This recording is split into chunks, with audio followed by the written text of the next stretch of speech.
दोस्तों, खंडवा थाने की रामनगर चौकी के प्रभारी एसआई सुभाष नावड़े को 29 जून 2021 की सुबह 9 बजे किसी ने सूचना दी कि चीराखदान तालाब में एक लाश तैर रही है। यह लाश तालाब के पास खेलते हुए बच्चों ने देखी थी।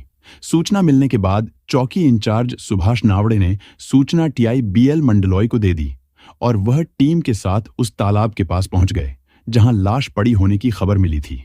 पुलिस ने सबसे पहले लाश को पानी से बाहर निकलवाया। वह लाश चादर के साथ चटाई में लिपटी थी। थोड़ी देर में खंडवा थाने के टीआई बीएल मंडलोई वहां पहुंच गए। वह अर्धनग्न लाश किसी युवक की थी। पुलिस उस लाश की जांच करने में जुट गई। उसके सिर, गले और हाथ पर धारदार हथियार के निशान थे। तब तक आसपास भीड़ भी लग चुकी थी। संयोग से भीड़ में से एक व्यक्ति ने लाश की पहचान संजय बामने उर्फ संजू के रूप में की। कुछ समय में वहां रोती हुई पहुंची महिला ने पुलिस को बताया कि लाश उसके पति की है और उसका नाम शबाना है। बरामद लाश को देखकर इतना तो साफ हो गया था कि उसकी हत्या करके तालाब में फेंकी गई थी। उसका घर नजदीक के माता चौक पर मल्टी में बताया गया। इसकी सूचना मिलते ही मृतक का भाई और परिवार के अन्य सदस्य भी वहां पहुंच गए। उन्होंने ही बताया कि शबाना संजय की ब्याहता पत्नी नहीं है, बल्कि वह उसके साथ पिछले 2 सालों से लिव इन में रह रही थी। उन्होंने हत्या का सीधा आरोप शबाना पर ही मढ़ दिया। घर वालों से शुरुआती पूछताछ के बाद पुलिस ने लाश पोस्टमार्टम के लिए भेज दिया। एसपी ललित ने इस केस का खुलासा करने के लिए एक पुलिस टीम का गठन किया। टीम में टीआई बल मंडलोई, एसआई राजेंद्र सोलंकी, चौकी इंचार्ज सुभाष नावड़े आदि को शामिल किया। आगे के जांच के लिए पुलिस मल्टी पहुंचे जहां मृतक संजय शबाना के साथ रहता था। टीआई मंडलोई ने उसके घर का बारीकी से मुआवजा में उन्होंने बताया कि शबाना और संजय के बीच अक्सर झगड़ा होता रहता था। संजय खूब शराब पीता था। शराब के नशे में शबाना के साथ वह मारपीट भी किया करता था। इसके अलावा घर में शबाना के बहनोई हाकिम का भी आना जाना था। यह बात संजय को पसंद नहीं थी। हाकिम के जाने के बाद संजय शबाना पर बेहद नाराज होता था। इस जानकारी के आधार पर ही सीएसपी ललित गटरे ने शबाना और उसके बहनोई हाकिम को पूछताछ के लिए थाने बुलाया। पूछताछ के दौरान दोनों ने घुमा फिराकर जवाब दिए। उनकी बातों से पुलिस ने अंदाजा लगा लिया कि यह दोनों बहुत कुछ छिपा रहे हैं और हत्या की जानकारी देने से बचना चाहते हैं। पुलिस ने जब उनके साथ थोड़ी शक्ति की और संजय के घर से बरामद सामान दिखाए तो वे दोनों टूट गए। फिर उन्होंने राज की सारी बातें बता दी। उसमें जीजा साली के बीच प्रेम कहानी का खुलासा हुआ। साथ ही उनकी निशानदेही पर हत्या में इस्तेमाल किए गए ब्लेड, खून लगा सिलबट्टा और खून से सने कपड़े बरामद कर लिए शबाना और हाकिम की प्रेम कहानी के साथ शबाना और संजय के लिव इन रिलेशनशिप की जो कहानी सामने आई वह इस प्रकार है कि शबाना उसकी 32 वर्ष बड़ी बहन जायरा और 40 वर्षीय हाकिम होती है। बात तब की है जब शबाना महज 16 साल की थी। वह खुद से करीब 2 गुने उम्र की हाकिम से इश्क कर बैठी थी। उनकी मोहब्बत पर उम्र के अंतर का कोई असर नहीं था। दोनों एक दूसरे से बेइंतहा मोहब्बत करते थे। शबाना हाकिम को अपना सब कुछ सौंप चुकी थी। वे निकाह भी करना चाहते थे। लेकिन जब इसकी जानकारी उसके परिवार को हुई तब उन्होंने उम्र का अंतर देखते हुए उसकी बड़ी बहन जायरा का विवाह हाकिम से कर दिया। उसके बाद हाकिम शबाना का प्रेमी से जीजा बन गया। हाकिम खूबसूरत जायरा को पाकर बेहद खुश हुआ, लेकिन उसके लिए शबाना को दिल से निकालना मुश्किल हो रहा था। जायरा जीजा साली के प्रेम संबंध को जानती थी, फिर भी उसने हाकिम के साथ निकाह इसलिए कर लिया था कि उसकी छोटी बहन शबाना ने उससे वादा किया था कि वह उसकी खुशी के लिए अपने इश्क को दफन कर देगी। वह उनकी जिंदगी से दूर चली जाएगी। दूसरी तरफ जायरा ने हाकिम पर ऐसी लगाम लगाई कि वह चाहकर भी शबाना से नहीं मिल पाता था। जल्द ही शबाना का भी एक युवक के साथ निकाह हो गया। उसके बाद शबाना अपने वादे के मुताबिक जायरा और हाकिम की जिंदगी से दूर चली गई। उसकी अपनी अलग गृहस्थी और दुनिया बस गई थी। 10 सालों के दौरान शबाना 3 बच्चों की मां भी बन गई। हालांकि शबाना अपने पति के व्यवहार से दुखी रहती थी। कारण सोहर को उसके निकाह से पहले के प्रेम संबंध की आधी अधूरी जानकारी हो चुकी थी। वह बार बार उसके अतीत के प्रेम को लेकर ताने देता।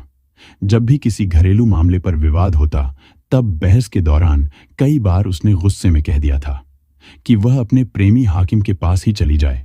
पति की यह बात शबाना को न केवल चुभ जाती थी बल्कि इससे उसकी पुरानी मोहब्बत की यादें भी ताज़ा हो जाती थीं। वह एकदम से तिलमिला जाती थी। बार बार इसकी चिकचिक से उसने एक दिन पति से अलग रहने का निर्णय ले लिया और अपनी 10 साल की बेटी के साथ अलग रहने लगी। 2 बच्चों को उसने पति के पास ही छोड़ दिए। किशोरावस्था से ही इश्क का स्वाद ले चुकी शबाना के लिए किसी नए प्रेमी की तलाश करना मुश्किल नहीं था। जल्द ही उसे संजय बामने नाम का युवक मिल ही गया। संजय उम्र में छोटा था तो क्या हुआ, वह उसकी भावना को समझता था और उसके शारीरिक संबंध की भूख भी मिटाता था। जल्द ही संजय भी खुद से बड़ी उम्र की प्रेमिका को जी जान से चाहने लगा। अपना घर बार छोड़कर बगैर शादी किए शबाना के साथ रामनगर मल्टी में किराए के मकान में रहने लगा। कुछ समय तक संजय और शबाना के बीच लिव इन की मधुरता बनी रही, लेकिन उनके रिश्ते में खटास तब आई जब शबाना का पूर्व प्रेमी यानी उसका जीजा हाकिम की उसकी जिंदगी में वापसी हो गई। दरअसल हाकिम ने जायरा से निकाह करना इसलिए स्वीकार कर लिया था क्योंकि तब उसे लगा था कि शबाना उससे पहले की तरह ही मिलती जुलती रहेगी, लेकिन ऐसा नहीं होने पर हाकिम उसकी याद में बेचैन हो गया।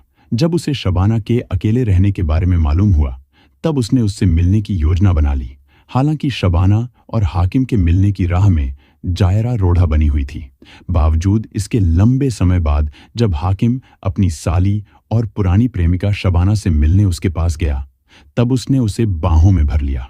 उसने हाकिम की खूब आवा भगत की, उसकी खिदमतगार में कोई कोर कसर नहीं रहने दी। उनका अधूरा मोहब्बतनामा फिर से लिखा जाने लगा। लेकिन इसकी जानकारी भी संजय को जल्द हो गई। संजय को यह बात पता चल गई थी कि शबाना के पास उसका जीजा हाकिम भी आता है। इसलिए उसने शबाना से साफ साफ कह दिया कि अपने घर में किसी दूसरे मर्द को वह नहीं देखना चाहता। इस पर शबाना ने रिश्ते की बात कहकर कुछ समय तक संजय को बहला दिया। फिर भी संजय ने हिदायत दी कि उसके नाजुक रिश्ते में किसी की भी दखल नहीं होनी चाहिए। यदि ऐसा होता रहा तो वह हरगिज बर्दाश्त नहीं करेगा। संजय की शक्ति और फरमान को लेकर शबाना उससे नाराज रहने लगी थी। संजय की एक बुरी आदत शराब पीने की भी थी। शबाना उसे हमेशा कहती थी कि वह घर में शराब ना पिए, उसकी बड़ी हो रही बेटी भी साथ में रहती है। उस पर बुरा असर पड़ेगा। जब से संजय और शबाना के बीच हाकिम को लेकर मतभेद उभरे थे तब से संजय के शराब पीने की आदत बढ़ गई। बाहर तो पीता ही था, रात में घर आकर भी बोतल खोल लेता था। एक दिन तो संजय ने हद ही कर दी। शराब पीकर आया और आते ही शबाना का गुस्सा उसकी बेटी पर निकालने लगा। उसे बुरी तरह से डांटने फटकारने लगा। उसके पकाए खाने में कमियां निकालने लगा। जब शबाना ने इसका विरोध किया और कहा कि वह ऐसा ना करें, तब संजय ने उस पर हाथ उठा दिया। उस रोज संजय ने मां बेटी दोनों की शराब के नशे में पिटाई कर दी। इस मारपीट में शबाना की बेटी के सिर में चोट भी आ गई और शबाना भी जख्मी हो गई। गलीमत यही रही कि घर में डिटॉल रखी थी, जिससे अपने और बेटी की चोटों को खून को बंद करने में सफल रही। सुबह होने पर संजय ने उससे रात की मार पिटाई को लेकर माफी मांग ली और अच्छी तरह से मरहम पट्टी के लिए पैसे देकर चला गया। साथ में हिदायत भी दी कि इस बारे में किसी को ना बताए। 2 दिन तक तो घर में शांति बनी रही, लेकिन तीसरे दिन संजय फिर शबाना से दिन में ही उलझ गया। पड़ोसियों ने आकर उसे समझाया तब गुस्से में चला गया। उसी रोज हाकिम भी शबाना से मिलने आया। शबाना और उसकी बेटी ने रो रो कर संजय की ज्यादती उससे बयां की। हाकिम यह सुनकर सन्न रह गया। उसने शबाना को आश्वस्त किया कि वह इसका समाधान जल्द निकालेगा। इतना कहकर वह वहां से चला गया, लेकिन उसके मन में साजिश की योजना बन रही थी। उसी के अनुसार 20 जून 2021 की तारीख मुकर्रर की गई। कैसे योजना को अंजाम देना है, इस बारे में शबाना से बात कर ली। फिर 22 तारीख की आधी रात को शबाना ने हाकिम को फोन करके अपने घर बुला लिया। हाकिम बताए समय पर आ गया। फिर उसने गहरी नींद में सो रहे संजय के सिर पर मसाला पीसने वाला सिलबट्टा से मारा। सिलबट्टे के हमले से संजय बेहोश हो गया। फिर हाकिम और शबाना ने मिलकर उसके गले को सर्जिकल ब्लेड से काट डाला। वह ब्लेड हाकिम अपने साथ लेकर आया था। संजय की हत्या के बाद सुबह के 4 बजे हाकिम ने संजय के लाश को पहले अच्छी तरह चादर में लपेटी, फिर चटाई में बांधकर पास के चिरागदन तालाब में फेंक आया। घर पर शबाना ने घर में बिखरे खून के धब्बे साफ किए। अगले रोज 29 जून 2021 को पुलिस ने तालाब से संजय की लाश बरामद कर ली। इस हत्याकांड की जांच पूरी होने के बाद में हाकिम और शबाना पर हत्या एवं सबूत मिटाने की धाराएं लगाकर फाइल तैयार कर ली गई। जांचकर्ता पुलिस ने उन्हें कोर्ट में पेश किया। वहां से उन्हें अपराध का दोषी साबित होने तक न्याय हिरासत में भेज दिया। दोस्तों, इस कहानी को सुनाने का हमारा उद्देश्य किसी की भावनाओं को आहत करना, किसी को ठेस पहुंचाना या परेशान करना बिल्कुल नहीं था।